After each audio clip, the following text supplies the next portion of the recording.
जब मैंने भागवत गीता देखा तो वहाँ पे भागवत गीता में भगवान श्री कृष्ण बोल रहे थे कि अपने कर्म को देखो, अपने कर्म पर ध्यान दो, फल की चिंता किए बिना अपना कर्म करो।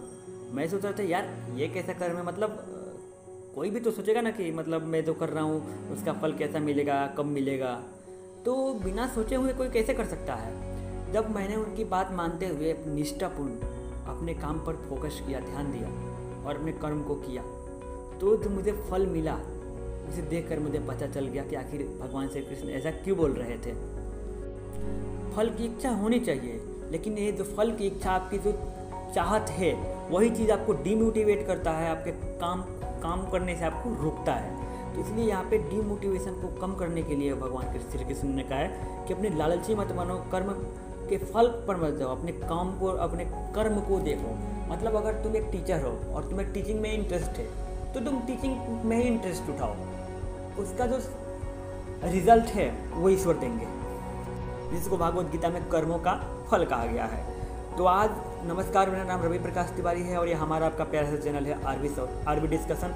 और आज हम डिस्कस करने वाले हैं चाणक्य नीति के अगले भाग को। चाणक्य जी कहते हैं कि यदि आप शेर के गुफा में जाते हैं तो आपको हाथी के माथे का मणि मिलेगा, लेकिन यदि आप लोमड़ी के घर में जाएंगे ना तो केवल कुत्ते की बछड़े की पूंछ या फिर कुत्ते की पूंछ या गधे की हड्डी के अलावा और कुछ नहीं मिलेगा। भगवान मतलब ये चाणक्य नीति क्या कहना चाहते हैं, आप इस चीज़ों को समझने की कोशिश कीजिए। अगले नीति में वो कहता है कि इंसान धरती पर स्वर्ग का आनंद ले रहा है। कौन सा इंसान भाई? सबसे पहला जो परोपकार है, मतलब दूसरों के ऊपर उपकार करना जानता हो। दूसरा मीठी बाणी, मतलब हमेशा अच्छे से व्यवहार रखना, अच्छे से बातें करना। तीसरा भगवान की आराधना यानी कि भक्ति। और चौथा दया। तो ये चीज़ें हैं, वो धरती पर ही स्वर्ग का आनंद ले रहा है। और फिर ये भी जो चीज़ें हैं अगला जो बता रहे हैं चाणक्य जी, वो चीज़ें हैं जो धरती पर हमें नर्क के समान है और वो नर्क के तरह इंसान जी रहा है। कौन से इंसान? सबसे पहला जो इंसान अत्यधिक क्रोध करता है। दूसरा कठोर बोलने वाला इंसान। और तीसरा अपने संबंधी से शत्रुता मोल लेना, नीच लोगों के साथ मित्रता करना। नीच लोग मतलब क्या? छोटे जात के लोग? नहीं यार, नीच का मतलब छोटे सोच वाले लोग। कुछ लोग होते हैं ना, हाँ वैसे लोगों की बात कर रहे हैं। ये वो बेवकूफ़ घर के लोगों के साथ काम करना, यानी कि जो आपका मालिक होना चाहिए, जो आपका ऑनर्स बॉस होना चाहिए ना, वो बेवकूफ़ नहीं होना चाहिए।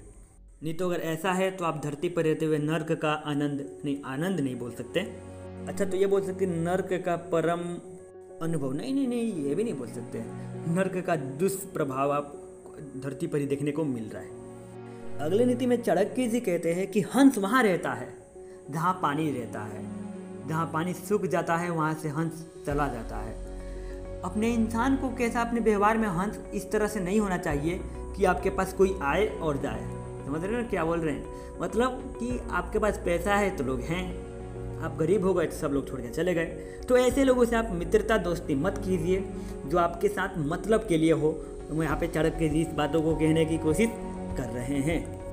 अगले नीति में चाणक्य जी कहते हैं कि नीच कुल के लोग धन की इच्छा रखते हैं, मध्य कुल के लोग धन्य और इज्जत दोनों की इच्छा रखते हैं, लेकिन जो उच्च कुल के लोग होते हैं उन केवल सम्मान की ही इच्छा रखते हैं, क्योंकि उनके लिए इज्जत ही सब कुछ है, उनके लिए इज्जत ही सबसे बड़ा धन है। अगले नीति में चाणक्य जी कहते हैं कि दीप जो है, दीप वो अंधेरे का भक्षण मतलब अंधेरे को खत्म करता है, इसलिए वो काला धुआं को छोड़ता है। बिल्कुल उसी प्रकार इंसान भी जैसा खाएगा अन्न वैसा होगा उसका मन। समझ में ना क्या कहने की कोशिश कर रहे हैं? बिल्कुल सही। तो आज के लिए बस इतना ही। चाणक्य नीति में हम और डिस्कस करेंगे अगले पार्ट को भी। तो वीडियो को पूरा देखने और चैनल को सब्सक्राइब करने के लिए आपका बहुत बहुत धन्यवाद।